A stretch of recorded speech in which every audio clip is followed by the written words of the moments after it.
यह बेटा इंडिया की बॉलिंग, इंडिया की फील्डिंग, इंडिया की बैटिंग, इंडिया की कप्तानी चारों चारों हाथ में नहीं आ रही। लेकिन जो इंग्लैंड की मंजी ठोकी है ना बेटा, ऐसी मंजी ठोकी है, लगान माफ कर दिया इनका।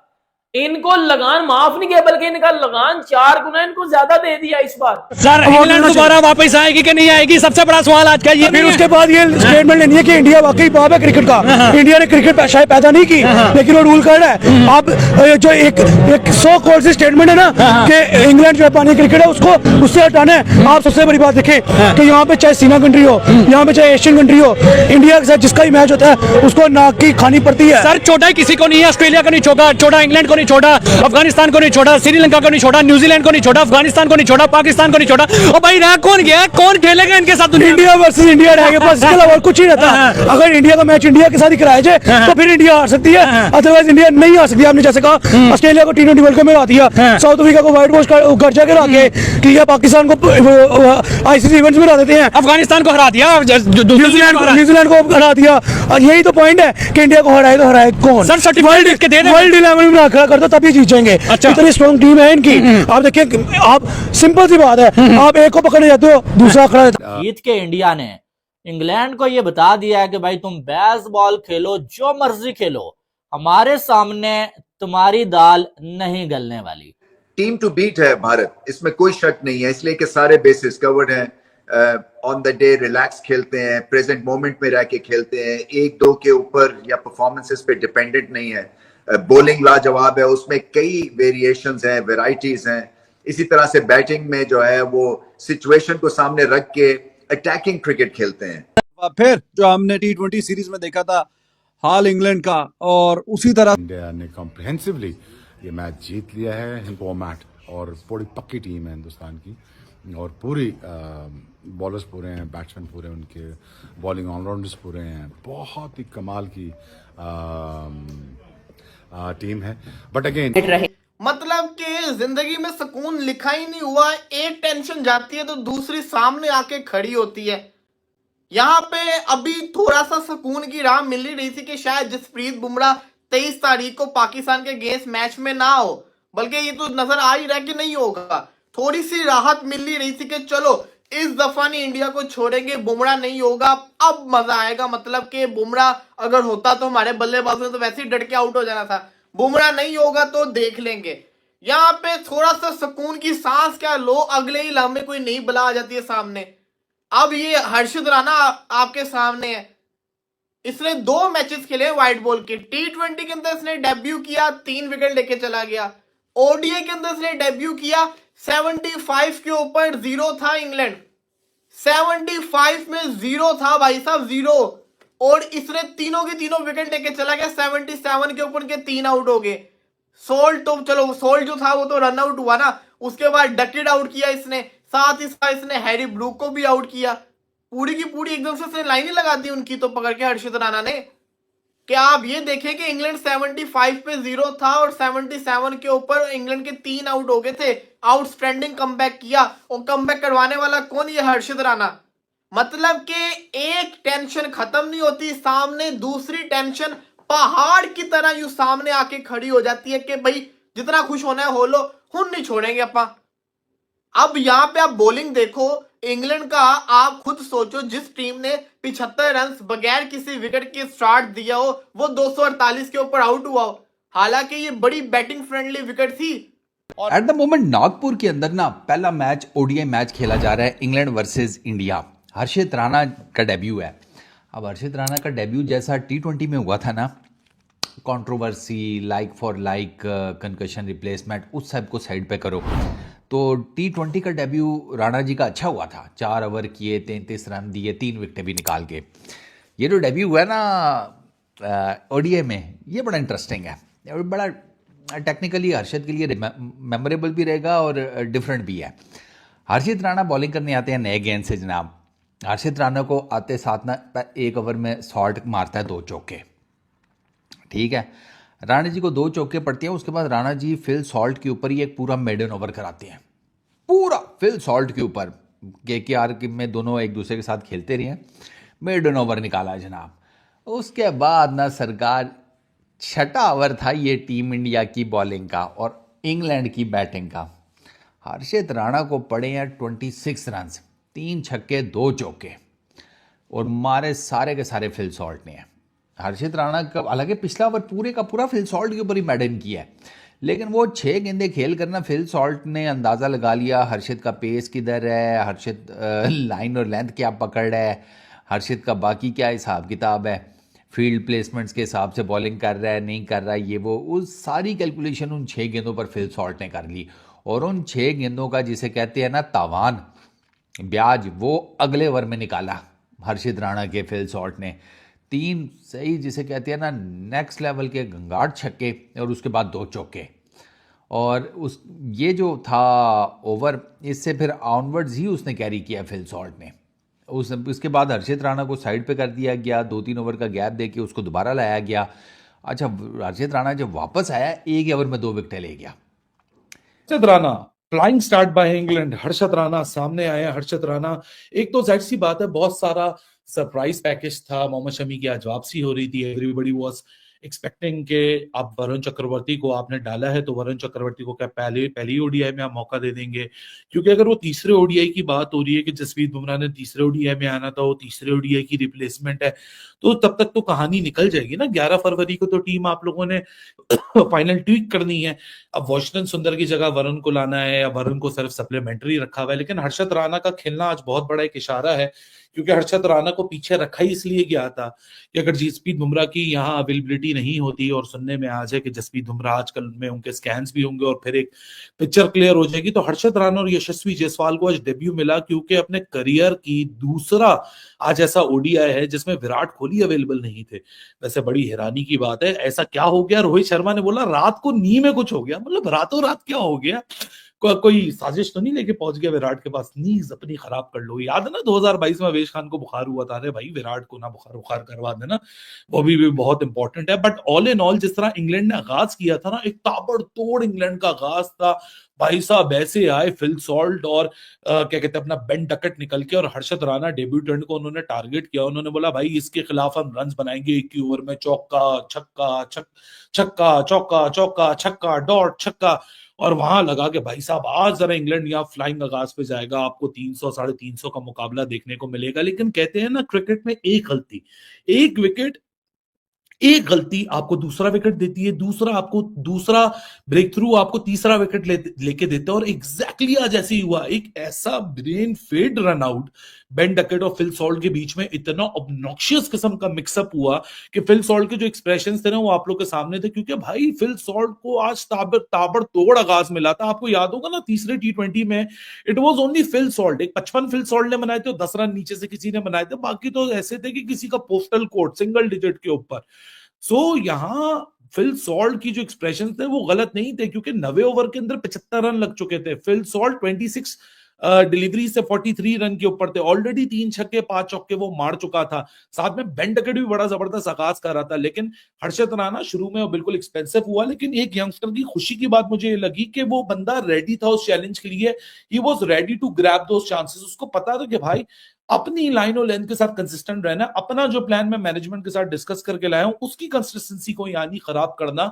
अब हर्षित राणा को आपने देखा back of the land deliveries के ऊपर वो लगा रहा, short pitch, back of the land deliveries, full land deliveries के ऊपर बड़ा कम रहा, और हार्ड लैंड डिलीवरीज को नागपुर की विकेट के ऊपर क्या कहते हैं अपना एक्सरसाइज करने की कोशिश कर रहा था इंग्लैंड के टॉप ऑर्डर के खिलाफ। और सोने पे सुहागा कि अर्ली, क्योंकि इंग्लैंड ने यहाँ बैटिंग चूज की थी, तो अर्ली इन द डे या विकेट में थोड़ा सा एक्स्ट्रा बाउंस भी था, तो उसकी काफी मदद मिली। हालांकि हर्षित राणा का जो एक ओवर में जो दूसरा विकेट आया है, अगर वो आप देखें हैरी ब्रूक का, सो वो भी एक्स्ट्रा बाउंस की वजह से आया कि एक्स्ट्रा बाउंस को हुआ, वॉकवर्ड पोजीशन में आया, डाउन दी लेग साइड उसने अपना एज दे दिया, और केएल राहुल ने उसको अपनी, केएल राहुल यार जाहिर सी बात है एक विकेट कीपर की लिस्ट के अंदर ओडीआई में बड़ा अंडररेट किया जाता है, लेकिन केएल राहुल का जो लेग साइड वाला गेम है ना, how he position himself for the leg side takes, that is very brilliant. So India को यहाँ एक बेहतर टोटल मिल गया है। इससे उससे पिछले ओवर में 26 रन खाए थे, और उससे नेक्स्ट ओवर में तीन ऑड ओवर्स का ना पटेल ने किया, हार्दिक ने किया और शामी ने, मेरा ख्याल है वो 3 ओवर कुछ इस तरह। 3 ओवर्स के गैप के बाद जब हर्षित राणा दोबारा वापस आता है तो हर्षित राणा एक ही ओवर में 2 विकेटें ले जाता है और टीम इंडिया को ऊपर ले आता है। वरना उस टाइम के ऊपर जब ये हर्षित राणा को 26 रन पड़े हैं उस टाइम इंग्लैंड ने ठीक ठाक किस्म का मोमेंटम गेन कर लिया था और इंग्लैंड ठीक ठाक किस्म का जा भी रहा था। लग ऐसे ही रहा था कि भाई साहब ये ठीक ठाक किस्म का सूतेंगे, जिस तरीके से फिल सॉल्ट भी खेल रहा था, जिस तरीके से ये खेल रहा था बेन डकेट। लेकिन जो विकेट हासिल किया ना वो बड़ी क्रूशल हासिल की दोनों हर्षित राणा ने। पहले उसने आउट किया बेन डकेट को और बेन डकेट की विकेट में हर्षित राणा का इतनी कमाल है कि उसने एक तेज़ शॉर्ट बॉल किया। बाकी सारा कमाल उसका जायसवाल के कैच किया, वो आउटस्टैंडिंग किस्म का कैच पकड़ा उसने, बेहतरीन पीछे भागते हुए सर के ऊपर से कैच लेना। वो हमेशा क्रिकेट की दुनिया में सबसे मुश्किल कैचेस यही होती हैं कि जब आप पीछे भाग रहे हो और गेंद आपके पीछे से आ रही हो और आपने यूं करके कैच पकड़ा हो अपने सर के ऊपर से, वो बहुत टफ कैचेस होती हैं, वो जज ही प्रॉपर नहीं होते। लेकिन ये एक तो ये भागा ठीक ठाक जायसवाल और फिर इसने जज बड़ा ज़बरदस्त किया उस कैच को, आउटस्टैंडिंग कैच। इस टूर का सबसे बेस्ट कैच है अभी तक, वो अभी तक इससे बेहतरीन कैच कोई नहीं हुआ। और दूसरी विकेट वो Harshit Rana was lucky, leg side के ऊपर शॉर्ट बॉल की, तेज बॉल की, वो मार गया ग्लव अपना। पहले हर्षित राणा फिर जडेजा, आउटस्टैंडिंग बॉलिंग की गई। आज तो हर्षदीप भी नहीं खेल रहा था भाई साहब, उन्होंने हर्षित राणा को खिलाया हुआ था। बॉलर है 145 की पेस से बॉलिंग कर रहा होता है, मुंह के ऊपर बॉल मार रहा होता है, पेस भी इसके पास है, लाइन और लेंथ भी है। हालांकि इसको सॉल्ट ने 26 मारा था एक ओवर के अंदर, फिलिप सॉल्ट ने इसको बड़ा फेंटा भी लगाया था, लेकिन उसके बाद वो डरा नहीं, उसने विकेट तो निकाली ना, विकेटें वो लेके गया और पूरी की पूरी विकेटें ही लेके चला गया वो। अब कहने का मकसद ये है कि इस वक्त अगर आप बात कर रहे हो कि ये जो हर्षित राणा है ये बुमराह को रिप्लेस करने वाला है चैंपियंस ट्रॉफी के स्क्वाड के अंदर। हर्षित राणा जो है बहुत जल्दी, ये ओडीआई सीरीज का पार्ट था ना, अब ये आने वाले दिनों के अंदर, जैसे आज मार्कस स्टोइनिस रिटायर्ड हो गया, पैट कमिंस, हेजलवुड बाहर हो गए, अब आपको खबर है कि जसप्रीत बुमराह भी बाहर होने वाला है, उसकी भी खबर आने वाली है। तो Harshit Rana is going to replace Jasprit Singh Bumrah, और ये कोई बुरी रिप्लेसमेंट नहीं है, ये अच्छी रिप्लेसमेंट है। ये विकेट निकालने वाला बॉलर है, ये विकेट निकालता है, विकेट टेकर बॉलर है। इसके बाद पेस है, एक तो जो पेस मिसिंग था एलिमेंट, वो पेस इसके पास है। ऊपर से ये एक नया बॉलर है, लड़कों ने इसको खेला नहीं हुआ था, प्लेयर्स ने, वो विकेट निकाल लेता होता है। हालांकि आज वो जैकब लड़के ने थोड़ा अच्छा खेला, जॉस बटलर ने अच्छा खेला, फिलिप सॉल्ट भी अच्छा खेल के गया, लेकिन जो बेन डकेट को इसने आउट किया था ना, जो कैच पकड़ा गया, ओए होए होए होए होए होए, जायसवाल ने जो कैच पकड़ लिया ना, और एक श्रेयस अय्यर का रन आउट, फील्डिंग बड़ी जबरदस्त थी। ट्रेविस हेड का वो कैच फाइनल वाला रोहित शर्मा का, और जायसवाल का ये कैच बिल्कुल सेम टू सेम कैच थे। बड़ा हवा के अंदर ऑपोजिट डायरेक्शन में भागते हुए जो जायसवाल ने कैच पकड़ा है ना, कैचेस विन द मैचेस, ये बड़ा इंपॉर्टेंट कैच था, जायसवाल को सारा क्रेडिट जाता है, बड़ा आउटस्टैंडिंग कैच पकड़ा। दूसरी तरफ मैं आउटडोर इस पूरे मैच का कहते हैं ना, इस इनिंग्स को देखते हैं भाई साहब, बात कुछ ऐसी है कि कहानी कुछ ये है कि जसप्रीत बुमराह की मुझे खबर मिली है, एक रिपोर्ट मिली है, वो ये है कि जो बुमराह है ना, वो आपका चैंपियंस ट्रॉफी से बाहर होने वाला है, वो सिर्फ और सिर्फ अवेलेबल होगा फाइनल सेमीफाइनल के लिए, लेकिन रिस्क नहीं लिया जाएगा, उसको भी बाहर कर दिया है, ना सिर्फ T20 में बल्कि अभी 50 ओवर्स में भी। अभी इस वक्त उन्होंने कितने रन्स बनाए हैं, they made only 248 runs if I am not wrong. तो आप देखें कि इतने से रन्स के ऊपर इनको ऑल आउट कर दिया है। इट शोज एक्चुअली कि आपको नज़र आ रहा है कि हाँ बैटिंग हो रही है मगर बॉलिंग अच्छी हो रही है दूसरे एंड से। अगर इसी किस्म की बॉलिंग इंग्लैंड करता है तो उसके बाद जो है वो इंडिया के लिए, लेट्स सी कि इंडिया क्या करता है। अब इंडिया का इम्तिहान शुरू होगा when it will come to the batting thing. Batting जो है वो अगर तो शुरू में ही बड़ी अच्छी हो गई तो आप समझे कि ये रन्स कुछ भी नहीं है। 248 रन्स के ऊपर इंग्लैंड जैसी टीम को ऑल आउट कर देना बहुत बड़ी बात होती है। और पूरी England team was playing against one man, that was Rana. Although Jadeja got 3 wickets as well, Shami got the wicket, but even then you will see that the whole team was under pressured by one man, and that was Harshit Rana.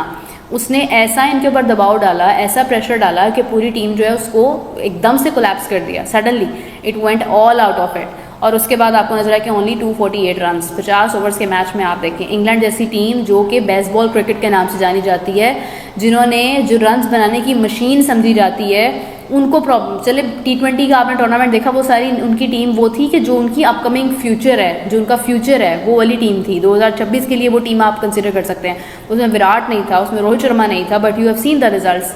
लेकिन ये जो tournament अभी जो series हो रही है 50 overs की, मुझे पर्सनली इनका बहुत इंतज़ार था। I was waiting a lot about it, क्योंकि इंडिया के पास सिर्फ और सिर्फ यही मैचेस हैं जिसमें उन्होंने तैयारी करनी है। पाकिस्तान एक प्रोसेस के थ्रू आता गया, but unfortunately Pakistan change the whole squad, you know the winning squad उनका सारा चेंज हो गया। उसके बाद अब पाकिस्तान के पास जो मैचेस हैं जिसके अंदर वो प्रूव कर सकते हैं कि वो कितने पानी में हैं, वो कितना अच्छा खेल सकते हैं, तो that is only the tri nation series 8 से शुरू हो रही हैं और ये उसका कार्ड भी मेरे पास पड़ा है। तो लाइट भी चली गई है, रोशनियों का शहर लाहौर। खैर, तो आपने देखा कि आप आ भी गई है, गुड, ये web by the way generator है। खैर, अच्छा तो आप लोग देख रहे होंगे कि एक ट्राई नेशन सीरीज़, उसके अंदर जो है वो आप डिसाइड करेंगे हाँ पाकिस्तान ने जो स्क्वाड अभी बनाया है वो कितना अच्छा है कितना अच्छा नहीं है।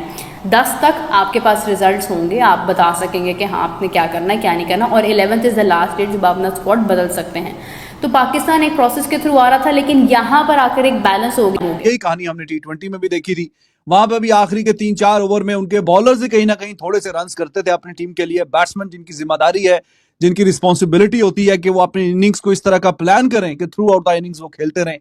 T20 में भी हमें वो देखने को नहीं मिला, और अभी वनडेज में भी। और ये इंग्लैंड की टीम का एक सीरियस मसला है। हाँ ठीक है, ऊपर से आके शॉट्स खेलते हैं, जिस तरह से ओपनिंग पार्टनरशिप बड़ी शानदार थी, लेकिन 6 ओवर का, 8 ओवर का, 10 ओवर का तो ये मुकाबला है नहीं। ये मुकाबला है 50 ओवर्स का। तो उसमें तो फिर आपने 50 ओवर की इनिंग्स को अपना अच्छे तरीके से प्लान करना होता है। तो वो ये करने में नाकाम हो रहे हैं टाइम एंड अगेन।